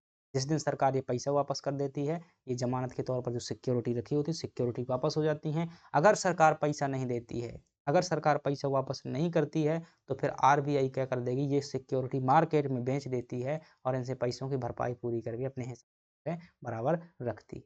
चलिएगा आगे बढ़ जाते हैं, चीज़ों को देखते हैं। तो क्या मौद्रिकृत घाटा आपको समझ में आया, राजकोषीय घाटा समझ में आया, राजस्व घाटा। हमने 3 शब्द अभी तक पढ़े हुए हैं घाटा के संदर्भ में। एक कौन सा घाटा है, एक है राजस्व घाटा, राजस्व घाटा। तो जब राजस्व प्राप्तियाँ राजस्व व्यय से ज़्यादा कम होती हैं, क्या होती हैं, जब राजस्व प्राप्तियाँ राजस्व व्यय से कम होती हैं, तो ऐसी स्थिति में क्या होता है, राजस्व घाटा होता है। जब राजकोषीय प्राप्तियाँ, ठीक है, राजकोषीय व्यय यानी कि सरकार का व्यय, अभी हमने पिछली स्लाइड में देखा था कि जो राजकोष होता है उसमें सरकार क्या करती है, व्यय करती है। उस कुल व्यय में अगर सरकार की जितनी भी राजस्व की प्राप्तियां होती हैं और गैर ऋण प्राप्तियां होती हैं, अभी देखा आपने, ये है सरकार की जितनी भी राजस्व प्राप्तियां हैं प्लस गैर ऋण पूंजीगत प्राप्तियां हैं, इन दोनों को माइनस कर दिया जाए कुल व्यय में, तो जो पैसा निकलता है उसे क्या बोल देते हैं, राजकोषीय घाटा बोल देते हैं। यह सरकार के उधारी की आवश्यकता होती है। चलिएगा मौद्रिकृत घाटा भी देख लिया। अब हम देख लेते हैं प्राथमिक घाटा किसे बोलते हैं। ठीक है, तो दिमाग कंफ्यूज हो जाता है भाई, ये शब्द बार बार किताबों में मिलते हैं, तो यहाँ पर समझ लीजिएगा व्यवहारिक एग्जाम्पल से, फिर जो है दिक्कत नहीं पड़ेगी, सिलेबस में जो की तो चीजें लिखी हुई हैं। प्राथमिक घाटा किसे कहते हैं, प्राइमरी डेफिसिट किसे बोल देते हैं। देखिएगा राजकोषीय घाटा जितना भी है उसमें हमने क्या किया, कुछ पैसा ब्याज का भुगतान कर दिया, तो उससे क्या निकलता है, प्राइमरी घाटा निकलता है। जैसे देखिएगा सरकार को, मान लीजिएगा कि सरकार को 20 रुपए का राजकोषीय घाटा हुआ था, हमने पिछली वाले में देखा था। ठीक है, 100 रुपया उसकी कुल खर्च था, 50 रुपया उसको जो है किससे टैक्स मिल रहा था, कर से मिल रहा था, और 30 रुपया गैर पूंजीगत गैर ऋण पूंजीगत ऋण से जो है प्राप्त हो रहा था। तो कुल मिलाकर के 20 रुपया उसका घाटा लग रहा था। अब 20 रुपया घाटा इसलिए उसको लग रहा था क्योंकि उसने जो खर्च किया है, वो खर्च में जो है 15 रुपया क्या कर दिए थे, उसने खर्च किए थे किसमें, ब्याज चुकाने में जो है खर्च किए हुए थे। मान लीजिए गवर्नमेंट ने जो 100 रुपया खर्च किया है, उसमें से 15 रुपया इसमें खर्च किए थे कि सरकार ने, जो पुरानी सरकारों ने जो है, जैसे मान लीजिएगा नेहरू जी की सरकार ने शुरुआत में क्या बनवाया था, बांध बनवाई थी, नदी बांध बनवाए थे। उस बांध के ज़माने का जो है कर्जा डला हुआ है हमारा, और उसमें हम क्या कर देते हैं, हर साल 15 रुपया ब्याज देते हैं। मोदी सरकार मान लीजिए दे रही है 15 रुपया ब्याज दे रही है। मोदी सरकार अपना अनुमान लगाने के लिए कि हमारी सरकार के दौरान कितना घाटा हुआ है, तो मोदी सरकार कहती है कि भाई जो हमने ब्याज का पैसा चुकाया वो कितना था, 15 रुपया था। हमारे ज़माने में थोड़ी ना घाटा, हमारे ज़माने का 5 रुपया घाटा है, और 15 रुपये तो क्या है पुरानी सरकार का पैसा देने में। तो प्राथमिक घाटा का मतलब क्या होता है कि वर्तमान में जितना घाटा हुआ है उसे क्या बोल देते हैं, प्राथमिक घाटा बोल देते हैं। आई होप चीज़ समझ में आई। प्राथमिक घाटा किसे बोल देते हैं, जो तात्कालीन सरकार का जो घाटा होता है, यानी कि जैसे पुराने समय से जो कर्जा डला हुआ है उसमें जितना ब्याज चुकाया जाता है, तो सरकार का जितना घाटा है, जो सरकार का जो राजकोष का कुल घाटा है, कुल घाटे में जितना पैसा हम ब्याज में देते हैं वो पैसा को घटा दिया जाए, फिर जो घाटा शेष बचता है उसे क्या बोल देते हैं, प्राथमिक घाटा बोल देते हैं। उम्मीद है चीज़ समझ में। यह इस बात को बताता है कि जो है पुरानी सरकार की नीतियाँ कैसी थीं और वर्तमान सरकार जो है कितनी सफल है। यह बताता है कि मौजूदा वित्तीय वर्ष में सरकार को कितना फिजूल खर्ची कर रही है बिना पिछले कर्ज के बोझ के। अगर जो 20 रुपया क्या है, पूरा का पूरा घाटा वर्तमान की सरकार का है, तो निश्चित रूप से क्या है, ये सरकार की जो है एक संकेत है कि सरकार अच्छी नहीं चल रही है। इसमें जो है तुरंत एक्शन लिया जाना चाहिए। अधिकारीगण जो भी प्रशासन होता है, न्यायपालिका, सब कोई देखते हैं, देखने वाला सिस्टम बना हुआ है यहाँ पर। इसकी निंदा की जाती है, विपक्ष जो है इसी डाटा के आधार पर जो है बातें करते हैं, सब कुछ होता है। ठीक है, तो गवर्नमेंट कोशिश करती है कि प्राथमिक घाटा ज़्यादा ना होने पाए। पुराना घाटा मतलब घाटा रहे या बुरी बात नहीं है।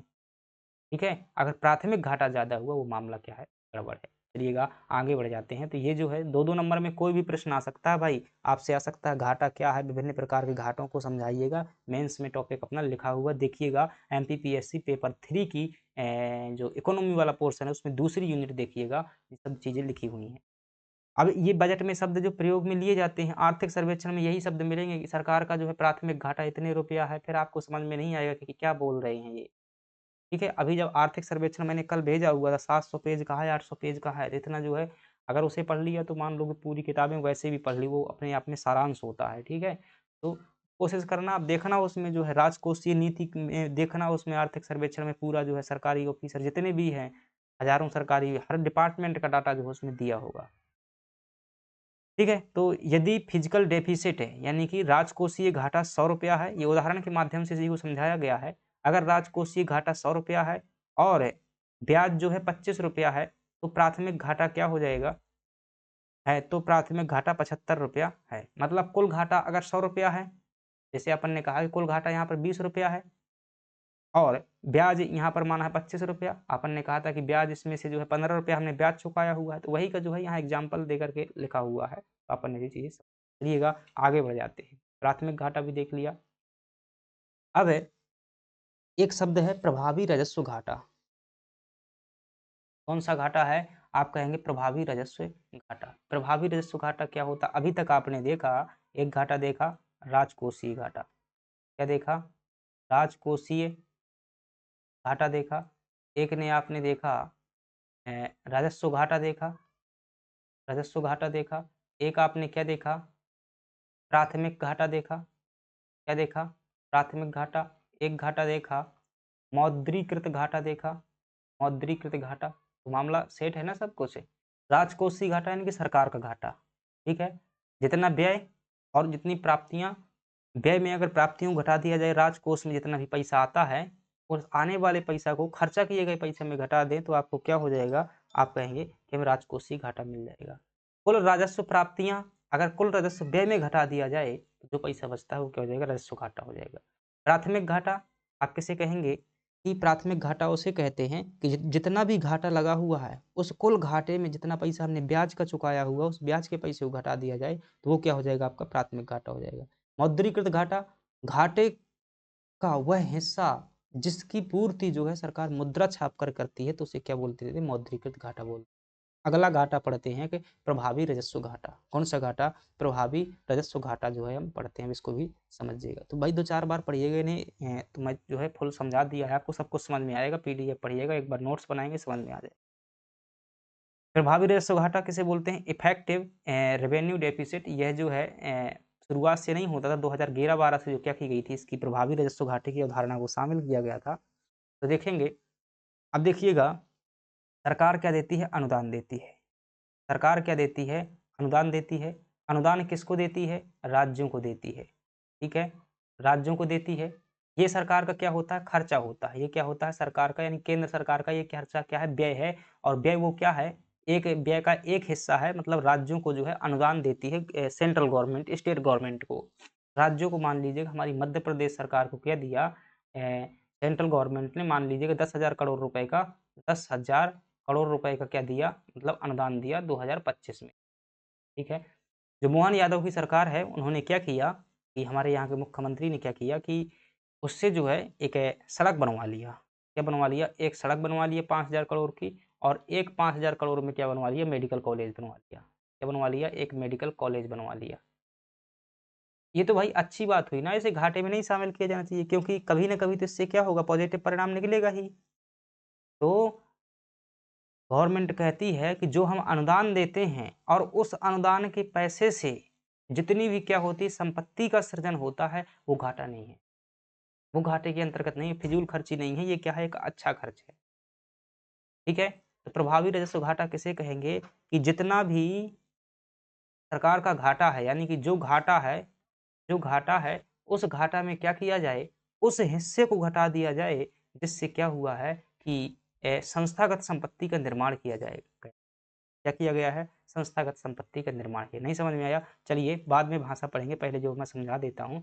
जैसे मान लीजिएगा, केंद्र सरकार का ₹500 का घाटा हुआ है। ये कितने रुपए का घाटा हुआ है? मतलब सरकार का जो राजकोषीय घाटा है, क्या है? जो सरकार का राजकोषीय घाटा है, सरकार का जो राजकोषीय घाटा है वो कितना है? ₹500 का। ठीक है? ₹500 में सरकार ने मान लीजिएगा कि 50-50 रुपए जो है 10-10 रुपए या फिर 20-20 रुपए मान लेते हैं, ठीक है? 20-20 रुपए मान लेते हैं। 20-20 रुपए क्या दिए हैं? सभी राज्यों को दिए हैं, और 20 रुपए में 28 राज्य हैं, तो क्या हो जाएगा 28,280 ज़्यादा हो जाएगा भाई, 10-10 रुपया मान लेते हैं, ठीक है। 10-10 रुपया समझने के लिए है भाई, 10-10 रुपया जो है सभी राज्यों को अनुदान के रूप में केंद्र सरकार ने दिया है। तो कितना हो जाएगा, 28 राज्य हैं, तो आप कहेंगे 280 रुपया जो है गवर्नमेंट ने क्या दिया है, अनुदान के रूप में दिया है। किसे दिया हुआ है, राज्यों को दिया हुआ है, ठीक है। 280 रुपया इन्होंने क्या दिया है, अनुदान के रूप में दिया हुआ, किसने, सेंट्रल गवर्नमेंट ने, किसको, स्टेट गवर्नमेंट को। 10 रुपया दिया तो सभी के 280 हो। अब सभी राज्यों ने जो है क्या किया है, अपना 5-5 रुपया में क्या किया है, एक मतलब किसी ने स्कूल कॉलेज, किसी ने मतलब संस्थाओं का निर्माण करा लिया है। 5-5 रुपयों में सभी सरकारों ने जो राज्यों में क्या किया है, संस्थाओं का निर्माण करवाया है। तो कुल पैसा क्या हो जाएगा, बटे 2 कर दोगे, 2 एकम 2 और 2 चौको 8, 140 रुपया जो है हो जाएगा। यानी कि 140 रुपया में क्या किया है, पूंजी का निर्माण कराया, पूंजीगत संपत्तियों का निर्माण करवा लिया है। तो सरकार कहती है भाई ये राजकोषीय घाटा तो ठीक है, लेकिन प्रभावी राजस्व घाटा उसे कहा जाना चाहिए, ये वाला घटा करके, यानी कि इसमें 500 में हम क्या कर देंगे, 140 घटा देंगे। क्यों घटा देंगे, क्योंकि ये फिजूल खर्ची नहीं है, ये क्या है, मतलब एक पॉजिटिव व्यय है, पूंजीगत व्यय है। तो आप कहेंगे कि यहाँ पर कितना बचा हुआ है पैसा, तो आप कहेंगे 360 रुपया बचा। तो 360 रुपया क्या होगा, प्रभावी राजस्व घाटा होगा। तो कुल राजकोषीय घाटे में उस पैसे को घटा देना जिससे राज्यों में क्या हुआ है, अनुदान को दिए गए पैसों में राज्यों में क्या हुआ, संस्थाओं का निर्माण हुआ है, उस घाटे को क्या कहते हैं, प्रभावी राजस्व घाटा कहते हैं। अब जो है हम भाषा पढ़ लेते हैं। ये अवधारणा कब आई हुई थी, बजट जो है 2011-12 में। इसमें क्या है, मान लीजिए सरकार का ये क्या है, पूरा का पूरा राजस्व घाटा है, जो ऊपर देख पा रहे हैं यहाँ तक का क्या है, राजस्व घाटा है। लेकिन इस राजस्व घाटे में जो है, इस राजस्व घाटे में जो है इतना स्तर क्या है, ग्रीन वाला है। ये क्या है, मतलब राज्यों को जो है अनुदान दिया गया है। क्या दिया गया है, राज्यों को इतना पैसा अनुदान दिया गया है। अब प्रभावी राजस्व घाटा यहाँ से देखिए निकल कर के आ रहा है, मतलब कुल राजस्व घाटे में जितना अनुदान दिया गया है और उससे जो पूंजीगत संपत्तियों का निर्माण हुआ है, उसको घटाने के बाद जो घाटा बचता है उसे क्या बोल देते हैं, प्रभावी राजस्व घाटा बोल देते हैं। यहाँ पर देखिएगा राजस्व घाटा दिया हुआ है, राजस्व घाटे में क्या किया है, पूंजीगत परिसंपत्तियों के सृजन के लिए जो अनुदान दिया गया है, यानी कि जो अनुदान राज्यों को दिया गया था उससे क्या हुए हैं, जो पूंजीगत संपत्तियां बनी हुई हैं, यानी कि स्कूल कॉलेज जो भी बने हुए हैं, बैंक वो सब क्या है इसमें शामिल हो जाएंगे। उसको अगर क्या कर दिया जाए, माइनस कर दिया जाए, तो आपका क्या प्राप्त हो जाएगा, प्रभावी राजस्व घाटा प्राप्त हो जाएगा। केंद्र सरकार राज्यों को जो अनुदान देती है, राज्य अक्सर जो है उसका उपयोग जो है सड़क भवन बनाने में करते हैं। ये सरकार के उपभोग की खर्च की जो है तस्वीर है। तो क्या समझ में आया आपको कि है, देखिएगा अगर आप जो है आपका दिमाग कहीं और है, चीज़ें मेरी सुन रहे हैं, समझ में नहीं आ रहा होगा, मेरी गारंटी है, ठीक है। चीज़ें थोड़े से ये इकोनॉमी है भाई, इसीलिए तो समझ में नहीं आती है। अगर ये चीज़ें समझ गए ना, तो जीवन में हर बार जो है बजट को सही तरीके से आप समझ पाएंगे, सही तरीके से आर्थिक सर्वेक्षण समझ पाएंगे, सही तरीके से करंट अफेयर समझ में आएगा, वरना जीवन में रटते रटते क्या हो जाएंगे, पागल हो जाएंगे, ठीक है। तो हमने कितने प्रकार के घाटे देख लिए, हमने जो है बहुत प्रकार के घाटे देख लिए। जैसे एक का हमने राजकोषीय घाटा देखा, राजकोषीय घाटा देखा, फिर से बता रहा हूँ, इसके बाद जो है नहीं बताया जाएगा, समाप्त होने वाले हैं घाटा। एक हमने देखा राजस्व घाटा देखा, राजस्व घाटा। एक हमने देखा मौद्रीकृत घाटा देखा, मौद्रीकृत घाटा देखा। एक घाटा हमने देखा प्राथमिक घाटा देखा, कौन सा घाटा, प्राथमिक घाटा देखा। और एक घाटा हमने देखा प्रभावी राजस्व घाटा देखा, प्रभावी राजस्व राजस्व घाटा देखा। प्रभावी राजस्व घाटा वह घाटा है कि जितना भी राजस्व घाटा हुआ है, क्या हुआ, जितना भी राजस्व घाटा हुआ है, उस घाटे में उस हिस्से को माइनस कर देना जिसमें कि जो राज्यों को हमने अनुदान दिया है, हमने नहीं मतलब सरकार ने अनुदान दिया है, और उस अनुदान के से क्या हुआ है, संपत्तियों का निर्माण हुआ है, तो उसको जो घटाने के बाद जो पैसा बचता है उसे क्या बोल देते हैं, प्रभावी राजस्व घाटा बोल देते हैं, ठीक है। प्राथमिक घाटा किसे कहते हैं, तो वह घाटा जिसमें जैसे कि पूर्व में किसी सरकार ने लोन लिया था, उस लोन का जितना रुपया ब्याज चुकाया हुआ है, उस ब्याज को चुकाने वाले पैसे को अगर घटा दिया जाए कुल घाटे में से, तो जो घाटा बचता है वो क्या होता है, प्राथमिक घाटा होता है। मौद्रीकृत घाटा, घाटे का वह हिस्सा जिसकी पूर्ति मुद्रा छाप कर की जाती है उसे मौद्रीकृत घाटा कहेंगे। इसके लिए सरकार क्या करती है, अपनी प्रतिभूतियां आरबीआई को देती है।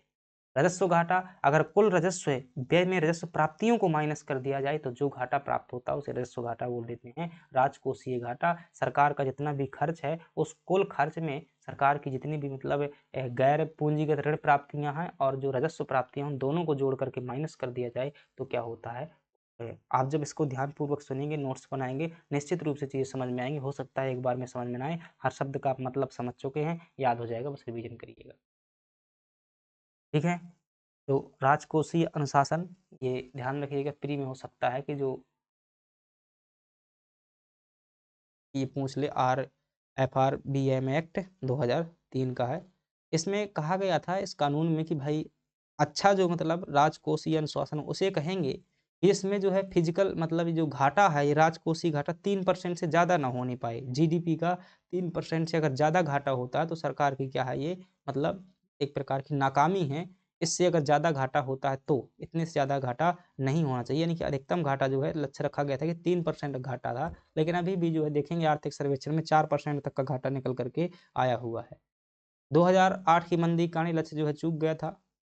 एनके सिंह समिति देखेंगे 2016 में बनाई गई थी और ये क्या कहती है कि नवाचार बचाव खंड संकट के समय पर घाटे को जो है 0.5% तक जो है बढ़ाया जा सकता है। ठीक है? जैसे कोविड-19 लगी हुई थी, मतलब कि कहता है कि कोई दिक्कत हो, यानी कि सरकार के पास में कोई संकट आ जाए तो उस समय पर घाटा बढ़ जाए तो ठीक है, लेकिन सामान्य परिस्थिति में जो घाटा को बढ़ना नहीं चाहिए, यानी कि 3% से ज़्यादा घाटा नहीं होना चाहिए। अगर इससे ज़्यादा घाटा होता है, सरकार की नाकामी है। तो ये फ्रेंड्स हमने देखा इकोनॉमी में कि दिए से सूरज बनने का सफ़र, एक संतुलित राजकोषीय नीति निष्कर्ष रूप में कह सकते हैं कि एक संतुलित राजकोषीय नीति जो है, विकास और अनुशासन के बीच का क्या है, पुल है। ठीक है? तो इसी प्रकार से पढ़ाई उसी दिए की तरह है जो अपनी मेहनत से इतना तेल डालो कि ठीक है, तो ये आपकी जो है बातें हैं। बाकी यहाँ पर हमने क्या समझा हुआ है, आप कहेंगे कि हमने राजकोषीय घाटा में समझा हुआ है यानी कि सरकार की राजकोषीय नीति समझी हुई है। क्या समझी हुई है? राजकोषीय जो है नीति समझी हुई, देखिएगा, राजकोषीय नीति जो है हमने क्या की है यहाँ पर समझी हुई है। ठीक है? कौन-सी नीति? राजकोषीय नीति। आप कहेंगे राजकोषीय नीति क्या होती है? जो सरकार का खजाना होता है उसको लेकर बनाई गई नीति क्या होती है? राजकोषीय नीति होती है। तो सरकार के खजाने में क्या होता है? तो सरकार के खजाने में एक जो है आय वाला हिस्सा होता है, एक क्या होता है? व्यय वाला हिस्सा होता है।